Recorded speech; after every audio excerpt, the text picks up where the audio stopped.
João 18, 28 diz assim: Depois levaram Jesus da casa de Caifás para o pretório. Era cedo de manhã. Eles não entraram no pretório para não se contaminar, pois somente assim poderiam comer a Páscoa. Então Pilatos saiu para falar com eles e perguntou: Que acusação vocês trazem contra este homem? Eles responderam: Se este não fosse malfeitor, não o teríamos entregue ao Senhor. Então Pilatos disse: Levem-no daqui e julguem-no segundo a lei de vocês. Ao que os judeus responderam: Não nos é lícito matar ninguém. Isso aconteceu para que se cumprisse a palavra de Jesus, significando com que tipo de morte estava para morrer. Pilatos entrou novamente no pretório, chamou Jesus e lhe perguntou: Você é o rei dos judeus? Jesus respondeu: Essa pergunta vem do Senhor mesmo ou foram outros que lhe falaram a meu respeito? Versículo 35. Pilatos respondeu: Por acaso sou judeu? A sua própria gente e os principais sacerdotes é que o entregaram a mim. Que foi que você fez? Jesus respondeu: O meu reino não é deste mundo. Se o meu reino fosse desse mundo, os meus ministros se empenhariam por mim, para que eu não fosse entregue aos judeus. Mas agora o meu reino não é daqui. Pilatos perguntou: Então você é rei? Jesus respondeu: O Senhor está dizendo que sou rei. Eu para isso nasci, para isso vim ao mundo, a fim de dar testemunho da verdade. Todo aquele que é da verdade ouve a minha voz. Pilatos perguntou: O que é a verdade? Depois de dizer isso, Pilatos voltou aos judeus e lhe disse: Eu não acho nele crime algum, mas é costume entre vocês que eu solte alguém por ocasião da Páscoa. Vocês querem que eu lhe solte o rei dos judeus? Então todos gritaram novamente: Não este, mas Barrabás. Ora, Barrabás era salteador. Capítulo 19, versículo 1 diz: Por isso Pilatos tomou Jesus e mandou açoitá-lo. Os soldados teceram uma coroa de espinho e puseram na cabeça de Jesus. Também o vestiram com um manto de púrpura. Chegava-se a ele e dizia: Salve, rei dos judeus! E davam-lhe bofetadas. Pilatos saiu outra vez e disse aos judeus: Eis que eu apresento a vocês, para que saibam que não encontro nele crime algum. Então Jesus saiu trazendo a coroa de espinho e o manto de púrpura. E Pilatos lhe disse: Eis o homem. Quando viram Jesus, os principais sacerdotes e os seus guardas gritaram: Crucifique, crucifique. Pilatos repetiu: Levem-no daqui vocês mesmos e o crucifiquem, porque eu não encontro nele crime algum. Os judeus responderam: Temos uma lei, e segundo essa lei ele deve morrer, porque se fez filho de Deus. Pilatos, ouvindo tal declaração, ficou ainda mais atemorizado, e entrando outra vez no pretório, perguntou a Jesus: De onde você é? Mas Jesus não lhe deu resposta. Então Pilatos o advertiu: Você não me responde? Não sabe que eu tenho autoridade tanto para soltar você quanto para crucificá-lo? Jesus respondeu: O Senhor não teria nenhuma autoridade sobre mim, se de cima não lhe fosse dada. Por isso, quem me entregou ao Senhor tem maior pecado. A partir desse momento, Pilatos queria soltá-lo, mas os judeus gritavam: Se você soltar esse homem, não é amigo de César. Todo aquele que se faz rei é contra César. Quando Pilatos ouviu essas palavras, trouxe Jesus para fora e sentou-se no tribunal, no lugar chamado pavimento em hebraico, Gabatá. E era a preparação da Páscoa, por volta do meio-dia. E Pilatos disse aos judeus: Eis aqui o rei de vocês. Eles, porém, clamavam: Fora, fora, crucifique-o.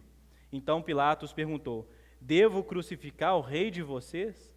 Os principais sacerdotes responderam: Não temos rei, senão César. Então Pilatos entregou Jesus para ser crucificado, e eles o levaram. Essa foi a leitura nessa manhã. Gostaria que os irmãos fechassem os olhos para que a gente possa realmente obter graça de Deus em relação a esse texto aqui. Senhor, o que seria de nós se não fosse a Tua graça? A ação do Teu Espírito Santo em nós, abrindo o nosso coração e o nosso entendimento para crer e amar as verdades do Teu Evangelho. Talvez seríamos como os soldados que gritaram nesse dia. Talvez seríamos como as lideranças do povo judeu, talvez seríamos covardes como Pilatos, mas o Senhor nos deu o sim. O Senhor abriu o nosso coração. E que possamos nesse momento olhar para esse texto e mais uma vez compreender a beleza da Tua graça, compreender do que fomos salvos, qual era o nosso pecado e poder encontrar no Teu Filho Jesus a nossa salvação e alegria. Essa é a nossa oração, em nome de Jesus. Amém. Amém, irmãos? Olha só que narrativa extensa, mas uma narrativa bem detalhada de como os homens se comportaram diante de Jesus. Jesus havia sido entregue às autoridades na calada da noite, nós lembramos bem da traição, nós lembramos bem do interrogatório de Anás e Caifás, também à noite, na madrugada, nós lembramos de que ninguém consegue levantar uma acusação sólida contra Jesus, mas nós percebemos nesse texto que as intenções do povo judeu, principalmente as autoridades judaicas, são manifestas mais claramente, o seu desejo de matar o Senhor Jesus. Eles claramente saem da casa de Caifás, não é isso que o texto vai dizer? Vamos ler, versículo 19, versículo a versículo novamente. Então o sumo sacerdote, 18, 28 diz: depois levaram Jesus da casa de Caifás para o pretório, que era um tipo de casa do governador em Jerusalém, né?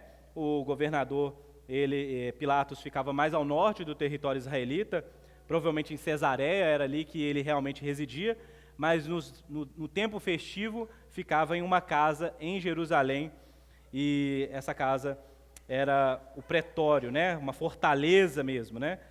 Era cedo de manhã, e eles não entraram no pretório para não se contaminar, pois somente assim poderiam comer a Páscoa. Olha a tamanha hipocrisia das autoridades judaicas. Eles estavam, a religiosidade deles era tão cega e elevada, que eles estavam pretendendo matar o nosso Senhor Jesus, injustamente, matar um judeu, um irmão, matar um judeu, mas para comer a Páscoa, para participar da cerimônia perfeitamente, como diz realmente os costumes, eles não entraram no pretório. Não posso me contaminar pisando na casa de um não judeu, mas eu posso, no meu coração, ter intenções assassinas. Olha só a hipocrisia das autoridades judaicas. Não posso me contaminar, não posso quebrar as leis cerimoniais, os rituais sagrados da minha religião, mas eu posso desejar matar, assassinato. Está vendo o que a religião faz no coração de uma pessoa? Ela perde o ser humano de vista, só vê justiça própria. E é isso que essas pessoas estão tramando aqui. Eles não querem se contaminar porque eles querem comer a Páscoa de maneira digna, mesmo levando esse processo com um inocente, mesmo sendo alimentado por desejos de assassinato. No versículo 29 diz: então Pilatos saiu para falar com eles e perguntou: que acusação vocês trazem contra estes homens? Eles responderam: se este não fosse malfeitor, não o teríamos entregue ao Senhor. Então Pilatos disse: levem-no daqui e julguem-no segundo a lei de vocês. Ao que os judeus responderam: não é-nos lícito matar ninguém. Para os judeus, as autoridades judaicas, a sentença já estava dada. Eles queriam a morte, eles não queriam justiça. Eles queriam a morte, eles queriam um pretexto para matar. E o Pilatos fala isso: se ele desrespeitou a lei de vocês, julguem segundo a lei de vocês. Mas olha só, o que eles querem na verdade é o quê? Justificar um assassinato. Eles sabem que não tem boas provas para fazer isso. E para isso eles precisam de que alguma autoridade romana possa então executar pena capital. Porque realmente os romanos poderiam fazer isso. Mas os judeus estavam ali impedidos de fazer isso de alguma maneira por causa da sua subordinação ao Império Romano. Eles queriam a morte, mas não queriam matar. Eles queriam o assassinato, mas não queriam sujar as próprias mãos. Não nos é lícito matar ninguém. Eles já foram com o julgamento pronto, nós já decidimos. É morte que ele merece. Eles não levam Jesus a Pilatos para um julgamento honesto, um julgamento justo. Percebe? Eles não estão ali buscando a verdade. Eles estão ali buscando uma justificativa para aquilo que eles já decidiram. Era uma emboscada contra Jesus. Pilatos, versículo 33, diz, versículo 32, isso acontece para que se cumprisse a palavra de Jesus, significando com que tipo de morte estava para morrer. Vocês lembram da conversa de Jesus e Nicodemos? Em João 3, a partir do versículo 14, Jesus diz para Nicodemos o seguinte, é necessário que o Filho do Homem seja o quê? Levantado diante de vós. Uma alusão à serpente de bronze que foi levantada no deserto. Mas olha só, a condenação de morte dos judeus era sempre por apedrejamento, às vezes a decapitação. Pensa sobre isso.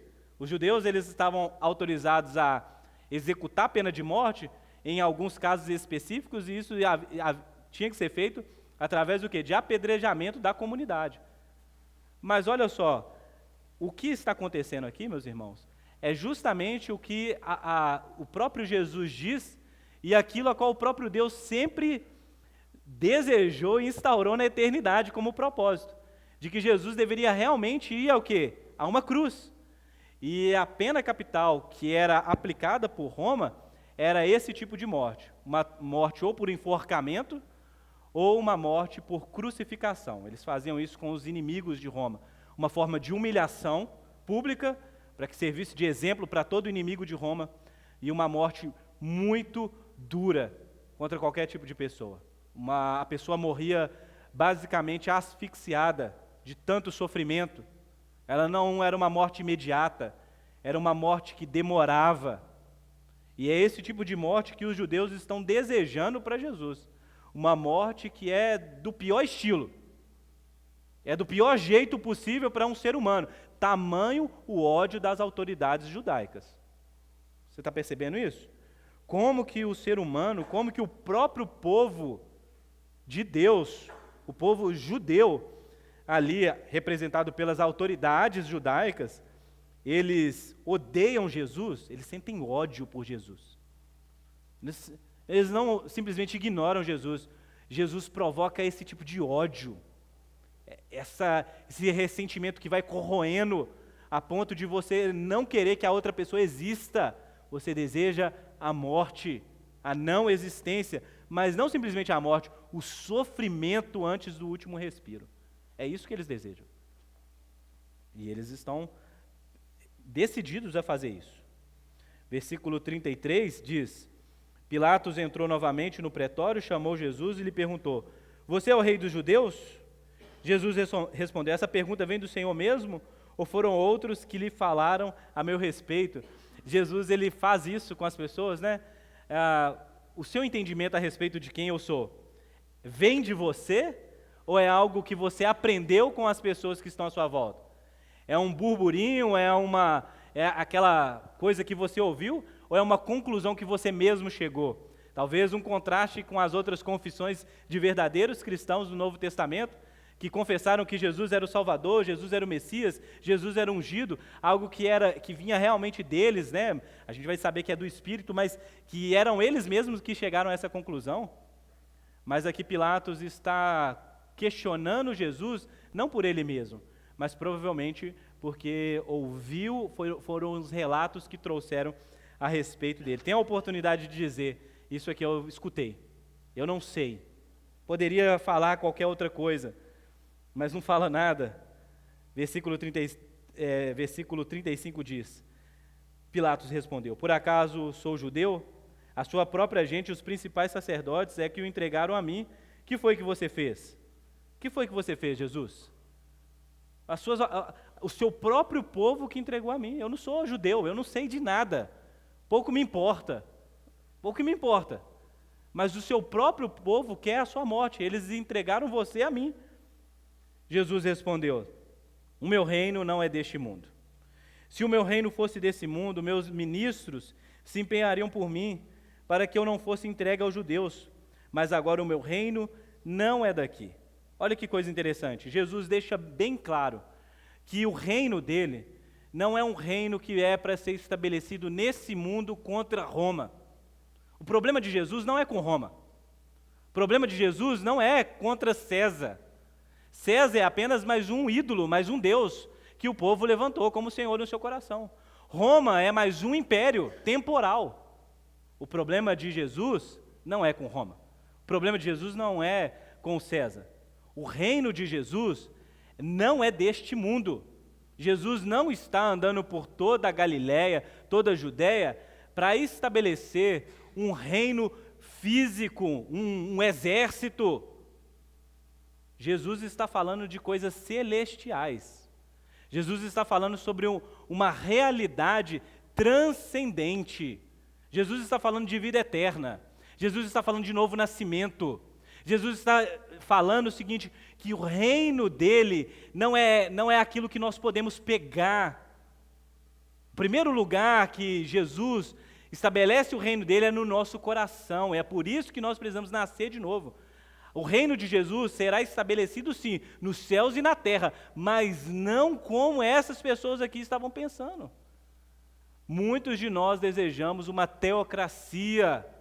Muitos de nós desejamos o reino físico de Jesus aqui na terra. Mas o que a gente pensa? A gente pensa o quê? Em um governo sólido, um exército que vai batalhar contra todo o mal.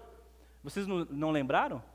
Jesus não está vencendo o mal com espada, Jesus está vencendo o mal com a verdade, com o evangelho. Olha só o que Jesus está dizendo. Não confunda as coisas, Pilatos.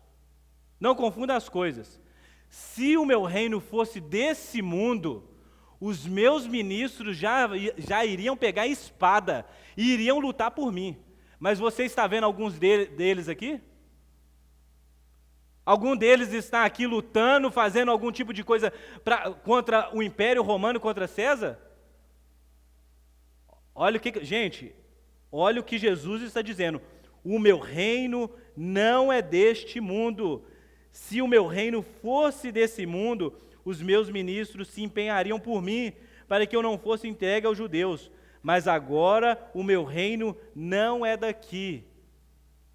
E isso você precisa entender, para que você entenda o seguinte, que nós como cristãos, nós vamos sim sofrer oposição, nós vamos sim ter em posições de autoridade pessoas que lutam contra o reino de Deus. Isso não é novidade, não é de hoje, é há centenas de anos, há milhares de anos que isso acontece, mas você precisa estar pronto a admitir que o reino de Jesus não é um reino terreno, que talvez você não alcance justiça completa, paz completa aqui nessa terra, se você acha que isso é algo externo. Mas se você entende que o reino de Jesus é algo espiritual, uma realidade espiritual, que paz, justiça, satisfação são primeiro experimentados no coração, no espírito, então você está pronto para, inclusive, morrer nesse mundo. Inclusive, ser vencido pelas autoridades desse mundo.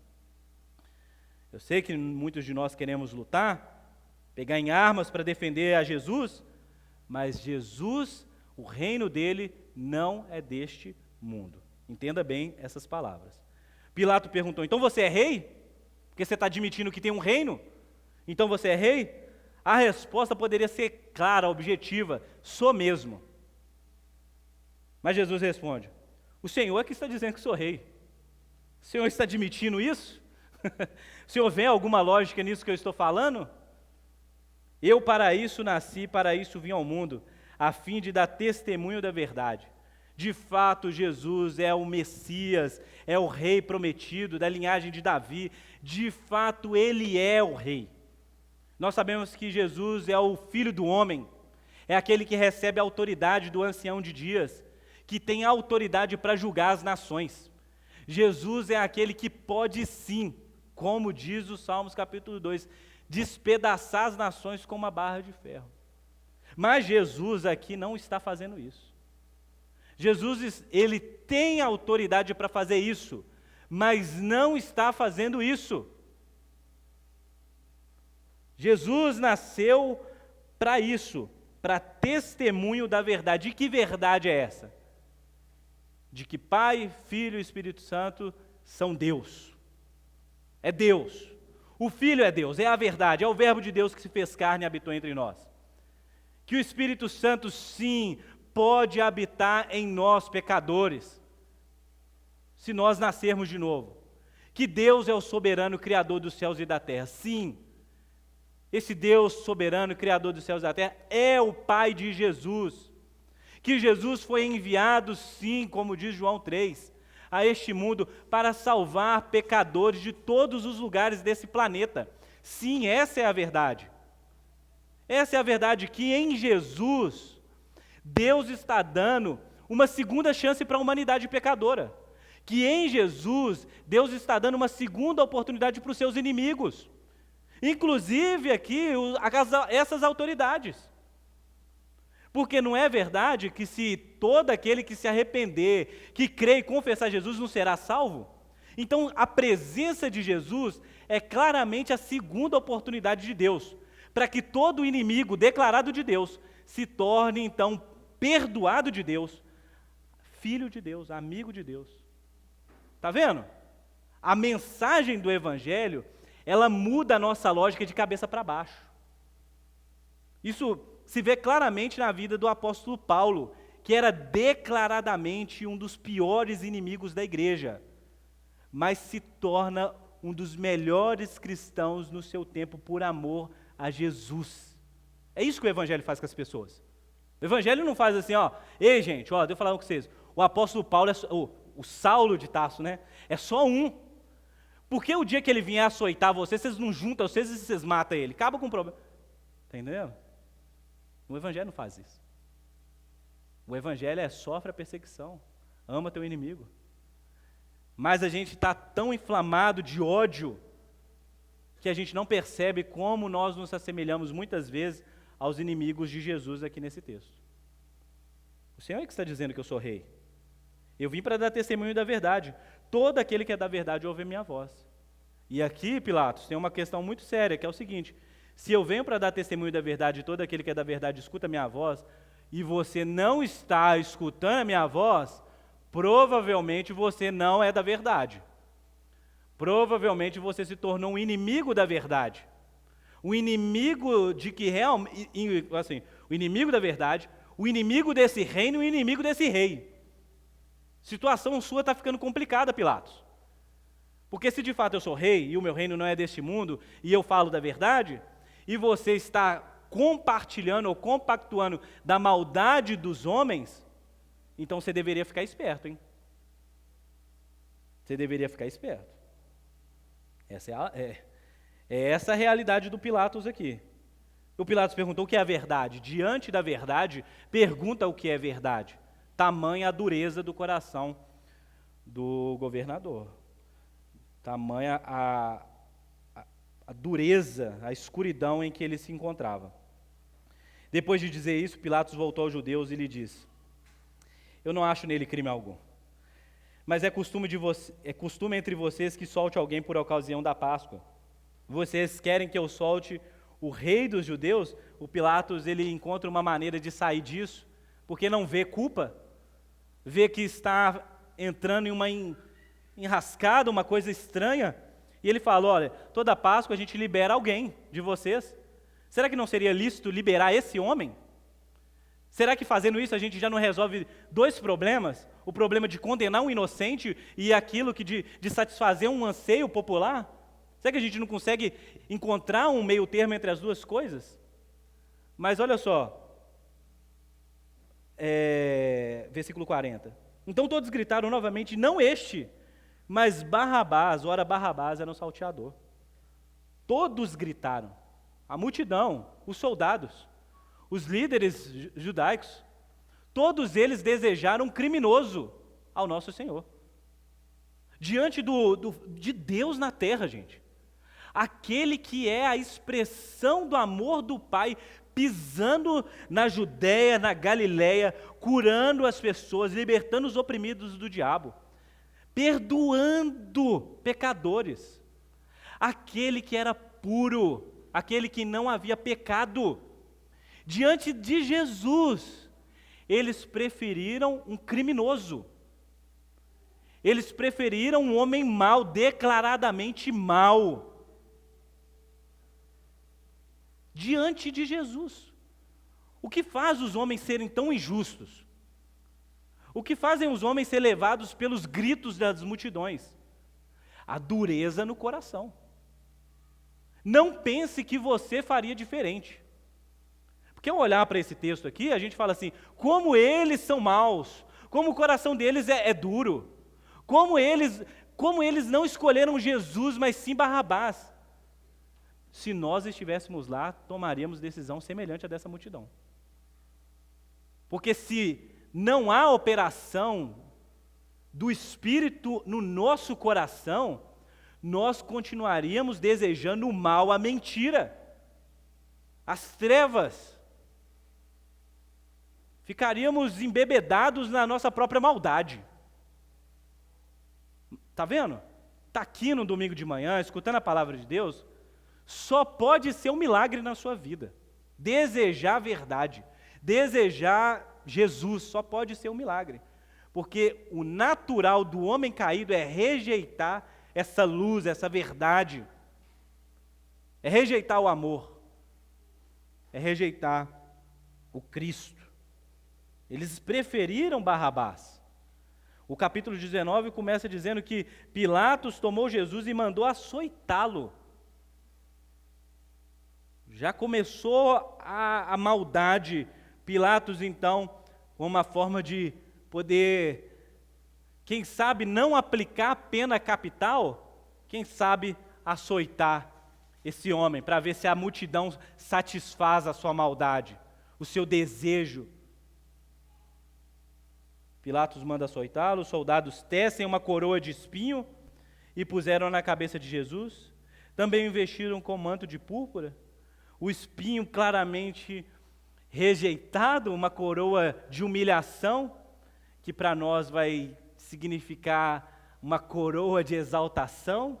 Aquilo que era vergonhoso para Jesus, no cristianismo vai começar a ser objeto do nosso olhar, para que o nosso coração possa se maravilhar com a misericórdia de Deus. Colocaram um manto de púrpura, a cor e semelhante ao que os reis usavam, envergonhando Jesus, mas nós sabíamos que eles estavam preparando o nosso Senhor Jesus para tomar o seu lugar realmente como o rei de todo o universo. Chegavam-se a ele e diziam, salve o rei dos judeus, uma espécie de zombar de Jesus. Salve o rei dos judeus, e Jesus sendo açoitado, Jesus sendo humilhado, a coroa de espinhos.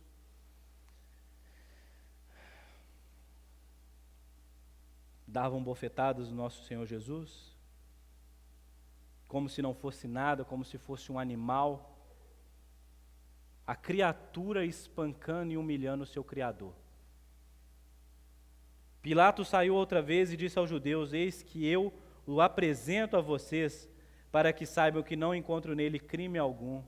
Pilatos não encontrou crime algum em Jesus, mesmo assim manda açoitá-lo, mesmo assim permite essa barbárie.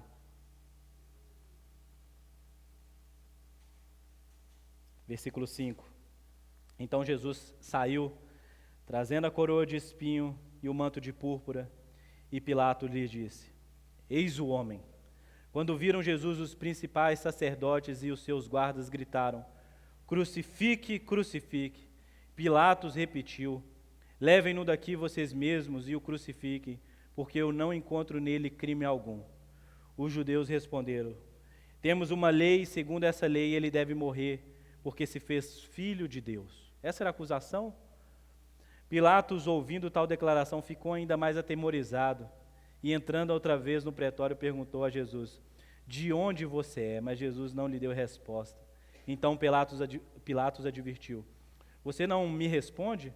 Não sabe que tem autoridade tanto para soltar você, como para crucificá-lo? O Pilatos é alertado de que Jesus pode ser o Filho de Deus. Diante da declaração de que, talvez esse que eu acabei de mandar açoitar, que os meus guardas estão esbofeteando. Se esse homem realmente fala a verdade, o que será de mim? Eu mandei, eu autorizei, eu permiti, eu entreguei esse homem à humilhação, ao desprezo, à violência, e talvez ele seja filho de Deus. Imagina, que tamanho pecado seria esse? E que tamanho pecado é? Não somente rejeitar o Filho de Deus, mas espancá-lo. Pilatos fica atemorizado e, entrando no pretório, pergunta de onde você é, de onde Jesus é. Mas Jesus não dá resposta. Desta vez, Jesus não falou. Tudo que Jesus tinha para falar, falou. Suas parábolas, seus ensinamentos, a mesa, o tempo já havia passado. Da conversa, da proclamação, dos batismos. Agora era o tempo de silêncio, silêncio do Cordeiro, silêncio de Deus. Jesus não dá resposta. Então Pilatos advertiu: você não responde? Não sabe que eu tenho autoridade para soltar você como para crucificá-lo?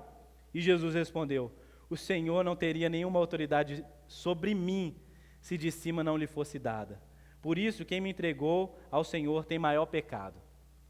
A autoridade de Pilatos vem de Deus.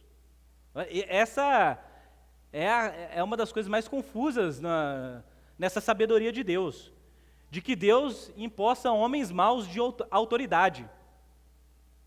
Você vê, Pilatos tem autoridade sim, e essa autoridade vem de Deus, mas ele só tem essa autoridade porque Deus quis que fosse assim, porque Deus quis dar a ele. Esse é o mundo que nós vivemos, onde maus homens governam sobre nós, em muitos lugares da sociedade, viu gente? Não é só a vida política não, mas em áreas de liderança de diversos lugares mesmo do nosso mundo. Homens maus estão em posição de poder, de tomar decisão que influenciam vidas. A Bíblia diz bem claro que toda autoridade vem de Deus. Mas nós vamos encontrar uma solução para isso no final do sermão. Amém? A partir desse momento, Pilatos queria soltá-lo, mas os judeus gritavam. O Pilatos está cada vez se atemorizando mais, se acovardando mais, talvez tomando ciência. Não é uma coisa que o texto deixa claro. A partir desse momento, Pilatos queria soltá-lo, mas os judeus gritavam: se você soltar esse homem, não é amigo de César. Todo aquele que se faz rei é contra César. Quando Pilatos ouviu essas palavras, trouxe Jesus para fora e sentou-se no tribunal, no lugar chamado Pavimento, em hebraico, Gabatá. E era a preparação da Páscoa, por volta do meio-dia. E Pilatos disse aos judeus: eis aqui o rei de vocês. Eles, porém, clamavam: fora, fora, crucificam. Então Pilatos perguntou: devo crucificar o rei de vocês? Os principais sacerdotes responderam: não temos rei senão César. Então Pilatos entregou Jesus para ser crucificado, e eles os levaram. O julgamento foi dado. Jesus finalmente foi condenado à cruz, finalmente foi entregue a essa morte. O Pilatos foi questionado: você é amigo de César ou amigo desse Jesus? Pilatos é amigo de César. E porque é amigo de César, se opõe a Jesus. A multidão também é amigo de César. Os judeus agora servem a César. César é o nosso rei. A depravação do povo israelita se dá justamente o ápice, é esse ponto. Podendo escolher entre Jesus e César, escolheram César como rei. Abriram mão de Deus e das promessas de Deus. Abriram mão do Messias. Abriram mão do Filho de Deus. Escolheram César. Pergunta que a gente fica aqui no texto é o seguinte: de quem é a culpa? De quem é a culpa? De quem é a culpa de Jesus ter ido à cruz? De quem é a culpa dessa condenação, desse julgamento injusto? De quem é a culpa? O John Stott vai dizer que os evangelistas deixaram claro que Judas, os sacerdotes, Pilatos, a multidão e os soldados todos desempenharam um papel significativo nesse drama. Além disso, sugere que, em cada caso, mais de um motivo. Judas foi movido pela cobiça, os sacerdotes pela inveja, Pilatos pelo medo, a multidão pela histeria e os soldados pela obrigação insensível. Reconhecemos a mesma mistura de pecado em todos nós. Quantos de nós, por ganância, por covardia, por histeria da multidão, negamos Jesus? Quantos de nós, com atitudes semelhantes a essas, de Judas, de Pedro, das autoridades judaicas, de Pilatos, quantos de nós nos assemelhamos a esses homens e negamos a Jesus?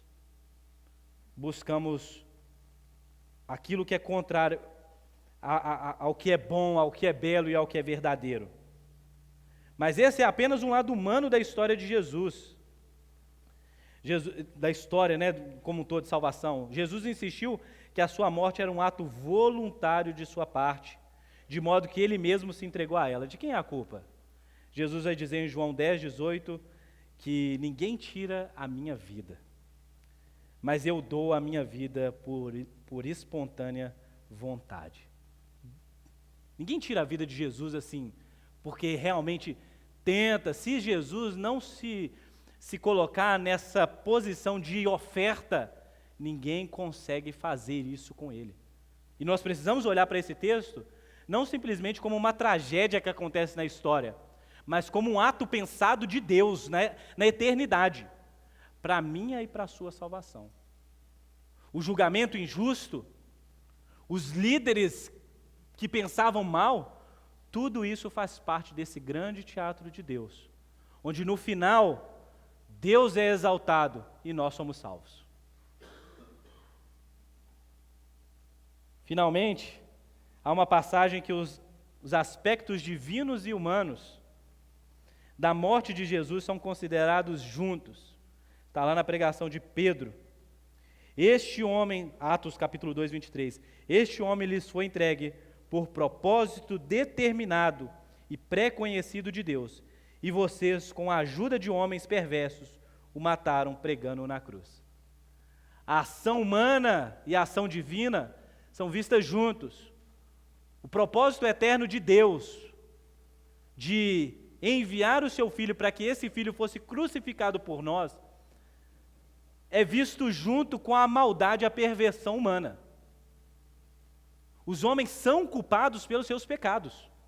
Eles são responsáveis pelos seus atos. Mas não pensem que esses atos estavam alheios à vontade soberana de Deus, que tudo predeterminou. A nossa salvação estava garantida na história de Deus. E para que isso pudesse acontecer de maneira que eu e você pudéssemos ser alcançados por essa graça, algo precisava acontecer exatamente como aconteceu. Jesus não podia morrer apedrejado. Jesus não podia morrer enforcado. Mas a cruz perfeita para Ele e para os nossos pecados nele. Percebe? A salvação de Deus, o ato de Deus, por amor a você, para te trazer de volta para Ele, para te trazer para Ele, para trazer redenção, salvação. Não pensemos em justiça própria nesse momento, meus irmãos. É momento de nós pensarmos na dureza do nosso coração, na perversidade do nosso coração antes de Cristo. O profeta Isaías, e aí eu gostaria que você lesse comigo, Isaías 53, do versículo 3 a 11. Se você quiser acompanhar aqui com a gente também, no telão, a Lívia pode projetar aqui para a gente. O profeta disse, e a profecia se cumpriu. Nesse momento, a profecia estava sendo se cumprida. E aqui nós podemos ter uma noção das qualidades do sacrifício do nosso Senhor. O versículo 3 começa dizendo: era desprezado, o mais rejeitado entre os homens, homens de dores, e que sabe o que é padecer, E como um de quem os homens escondem o rosto, era desprezado, e dele não fizemos caso. Certamente ele tomou sobre si as nossas enfermidades e as nossas dores levou sobre si, e nós os reputávamos por aflito, ferido de Deus e oprimido. Mas ele foi transpassado pelas nossas transgressões e moído pelas nossas iniquidades. O castigo que nos traz a paz estava sobre ele, e pelas suas pisaduras fomos sarados. Todos nós andávamos desgarrados como ovelhas, cada um se desviava pelo caminho, mas o Senhor fez cair sobre ele a iniquidade de nós todos. Ele foi oprimido e humilhado, mas não abriu a boca. Como o cordeiro foi levado ao matador e como ovelha muda perante os seus tosqueadores, ele não abriu a boca. Por juízo opressor foi arrebatado. E da sua linhagem, quem dela cogitou? Porquanto foi cortado da terra dos viventes, por causa das transgressões do meu povo, foi ele ferido. Designaram-lhe a sepultura com os perversos, mas com o rico esteve na sua morte, posto que nunca fez injustiça, nem dolo algum se achou em sua boca. Todavia ao Senhor agradou moê-lo, fazendo enfermar. Quando der ele a sua alma como oferta pelo pecado, verá a sua posteridade e prolongará os seus dias. E a vontade do Senhor prosperará nas suas mãos. Ele verá o fruto do penoso trabalho de sua alma e ficará satisfeito. O meu servo, o justo, com o seu conhecimento, justificará muitos, porque as iniquidades dele levará sobre si. Esse é o texto que trata de como e das qualidades do sacrifício do nosso Senhor Jesus por nós. De quem é a culpa, meus irmãos? Dos líderes do povo judeu? Dos soldados? A culpa é de Judas? A culpa é de quem? Da multidão?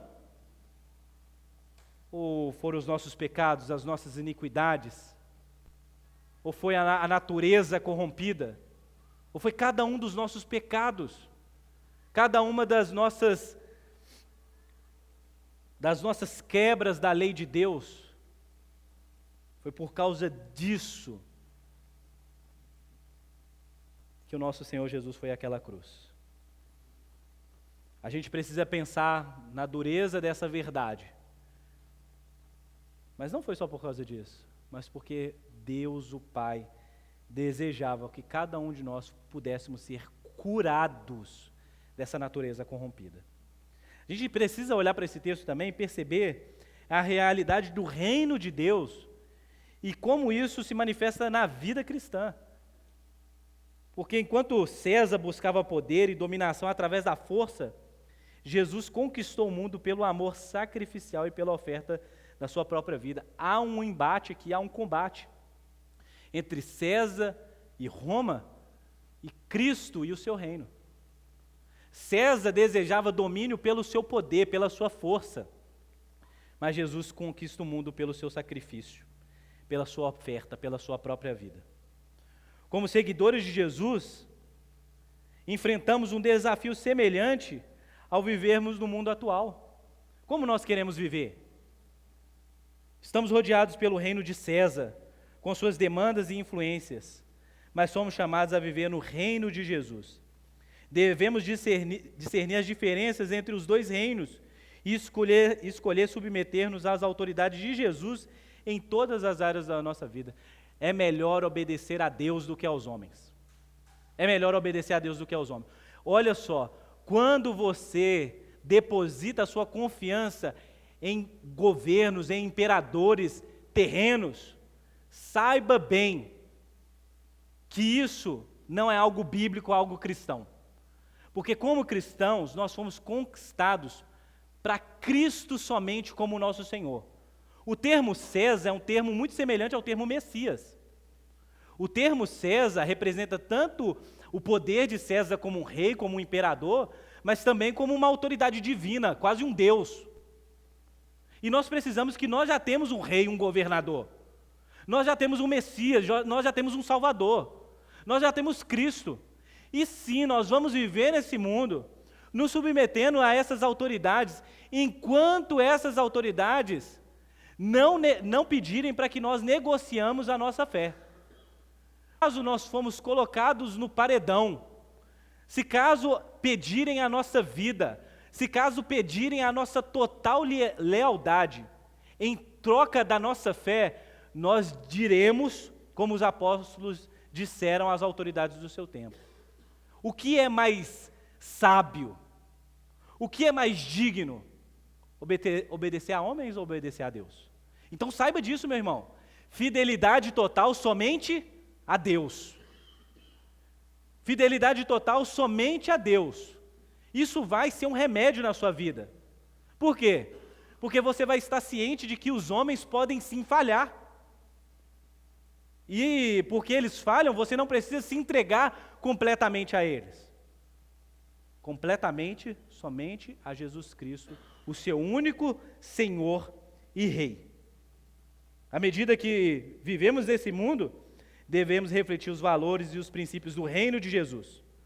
Olha só, se agora Jesus é o nosso Rei e é o nosso governador, e o reino de Jesus não funciona conforme o reino desse mundo, nós precisamos viver numa nova perspectiva, um novo tipo de comportamento e de realidade que não são como essa cultura, como esse mundo caído.